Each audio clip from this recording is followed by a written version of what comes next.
He's a bitter man.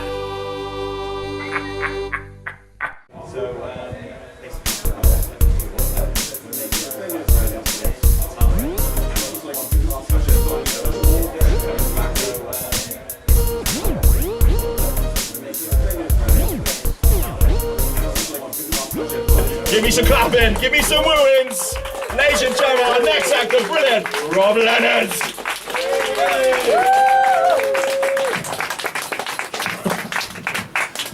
Hello, Bushfest. How you doing? I think it's trying to rain, but we're all undercover. This is good. So I've driven up from Gloucester today with these guys over here, but I am originally from Dorset. Oh, hello. Is there a Dorset crowd in? I'm hearing things. I'm originally from Dorset, the land of my forefathers, which to be fair is a hell of a result for a DNA test, isn't it? Forefathers. Wow. With my mum in goal, that's a five-a-side football team. Not that we put my mum in goal, of course, because clearly she lets too many in.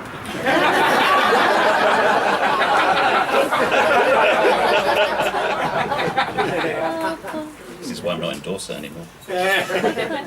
So yeah, I grew up in a small town in Dorset. Our town was so small that at Christmas we didn't get a visit from the Coca-Cola lorry. No. Instead, we had some bloke on a push bike with a can of Vimto. It's not the same. Our town was so small that we didn't even have a library. Instead, once a fortnight, we'd get a visit from the mobile library. And I know what you kids are thinking. Mobile library, isn't that just a Kindle? No, it's not a Kindle, it's a van with books in it. So once a fortnight, we'd all huddle outside the co-op, waiting for the mobile library to turn up. One old guy, Hank, his name was, got really confused. He thought the mobile library was the local bus. He got on, asked the driver for 2 adults, please. The driver gave him 50 Shades of Grey and Lady Chatterley's Lover. Old Hank went away very excited. Didn't know whether he was coming or going. Talking of sets in small towns, let me tell you about the special relationship I have with my sister. Let me rephrase that. Me and my sister share a birthday, 15th of July, not long ago. But we're not twins. I was actually born on my sister's 3rd birthday. And apparently, I was her 3rd birthday present from Mum and Dad. Now, you might criticise my parents for being cheapskates when it comes to getting gifts, but you can't fault their forward planning, can you? Talking of which, if you count back 9 months from me and my sister's birthday, you get to my dad's birthday. So it seems my mum's always been a bit thrifty when it comes to getting gifts. Just saying, I could have been a birthday blowjob. Really has a bad taste in your mouth, doesn't it? So yeah, I left Dorset 20 years ago and ended up in therapy. But not in the way you think. I'm actually a qualified counsellor. That's right. I think they might be quite busy later tonight. Thank you for the round of applause there, sir. Thank you. That's right, I'm a qualified counsellor. People pay me money to tell me their problems. And then I turn that into comedy gold. No, of course I don't. That would be unethical, wouldn't it? Wouldn't it? How's that make you feel? Horny. I'll book you in for tomorrow, Darren. We're going to have a long talk. I'll do your mates rates. So another name for a counsellor is a psychotherapist.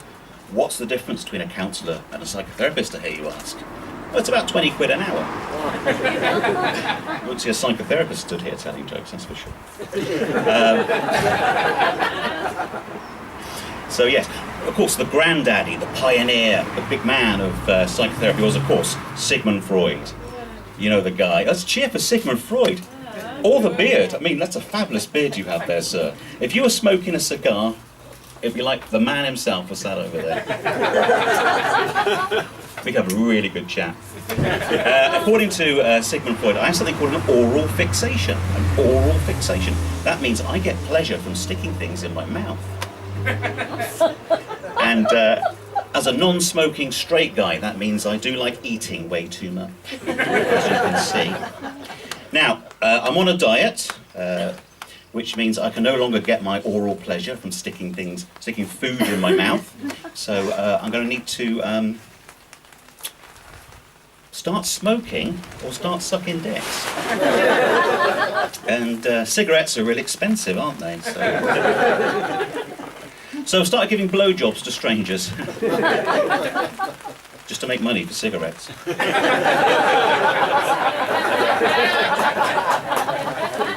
It all works out. Incidentally, Blowing Strangers for Cigarettes is the title of my new autobiography. Blowing Strangers for Cigarettes by Rob Leonard. It's follow-up to my earlier work, Eating Pussy for Pizza. The story of... Have you bought a copy? It's the story of how I met my first wife, Margarita. She was Hawaiian. Well, say Hawaiian, she was half and half. She used to call me dough balls. Things she could do with a garlic dip.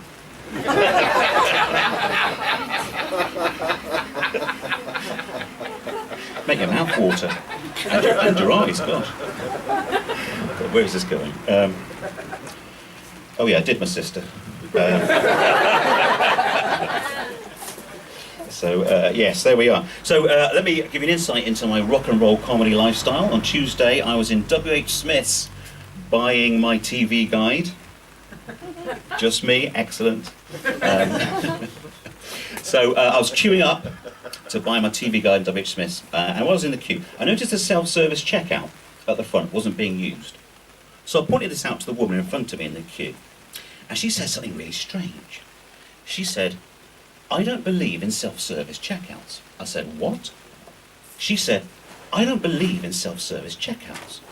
I said, "What do you mean you don't believe in them? They're self-service checkouts. They're not flying saucers or Santa Claus. There is no unexplained phenomenon in the bagging area." She said, "No, I don't believe in them because they're doing people out of a job." I said, what about the people who make the self-service checkouts? She said, "They're built by robots." I said, "What? The people who make the self-service checkouts are built by robots?" She said, "Yes."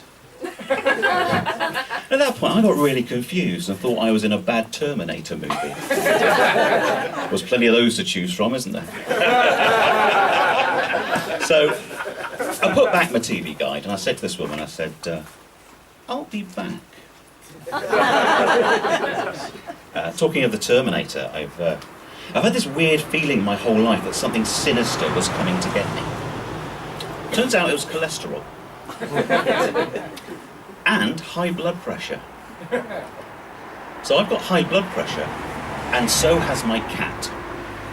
Yes, that's a clunky segue. That's clunkier than a postman pack gear change. It's bumpier than a Fred West patio. I'm from Gloucester, I can make that joke. So yes, my cat and me, we both have high blood pressure. Every morning, we both take our blood pressure medication. Sometimes it gets mixed up. Doesn't seem to cause any side effects.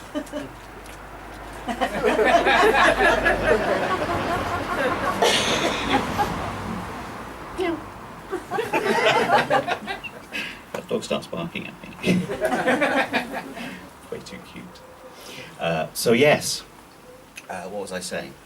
Yes, the cat is really old now. He's 20 years old, which is an astonishing age for a cat, honestly. And he's so old. Was that a round of applause for my old cat? Thank you. Thank you. I will go home and tell him that Bushfest gave him a round of applause. We love him. Extra dreamies for him tonight. Thank you. Thank you. Oh. Well, you do, yes. I can see you do love your pussies. Remind me to buy you a pizza later. There we go. I've got a whole book about that one. Oh my God, stay on the script. Well, yeah, I did my sister. How many times can I do that joke while it still gets a laugh? Yes, cat, old, 20 years old. He can't manage the stairs anymore because he's so old. So to keep him safe, I decided to order a stairgate off of Amazon. Unfortunately, I mistyped and ordered a Stargate. Cat went downstairs the other morning, ended up in ancient Egypt. On the plus side, he's being worshipped as a god and waited on hand and foot, so no change there then. Of course, a cat travelling back through time does rather mess up the history books. So from now on, when kids at school study ancient Egypt, they'll hear about the falcon god Horus, the cat. Sorry? Yes, thank you. You're cheering Egyptian gods now. This is the best reaction I've had to my ancient Egypt material. The falcon god Horus, the jackal god Anubis, and of course the cat god, Mr. Fluffykins. What was your suggestion? Pasta. Bastek. Bastek is the actual name of the cat god, but for the purposes of this comedy story, I changed it to... It's called a bait and switch. Thank you. Let me get you another drink later. Anyway, I'm going to finish up with some limericks that I've written. These limericks are based on material that I've just shared with you, so hope you've been listening. I know you have.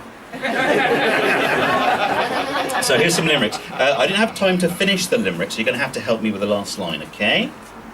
Okay. A Dorset old man named Hank, remember it? A Dorset old man named Hank had the mobile library to thank. 2 adults, please, he asked the driver with ease, and then ran off to have a quick... ran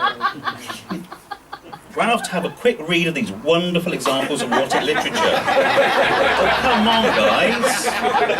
Jeez. Let's try another one. My parents had no money stash, so my mum tried to save some cash. She was very thrifty when giving out gifts. She would save money by opening her opening her own savings account at the post office. Come on, Jesus! What kind of gig is this, Darren? This is a Bushfest. Oh man. Okay, this one's about me. So be kind, all right? Sigmund Freud's theory predicts that I like to get my oral fix. I enjoy eating pizza with my wife Margarita, but I actually prefer sucking dick. I actually prefer sucking it up and going to the gym twice a week. Oh. Although I do need to lower my salt intake as well.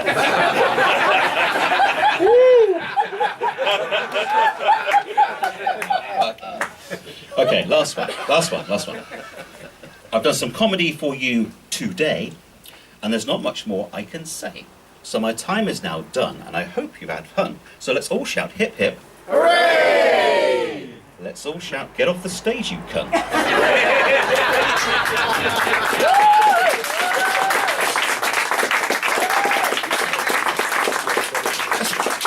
That's not even my writing. Well done. Give it up for the brilliant Roland, everyone. That was incredible.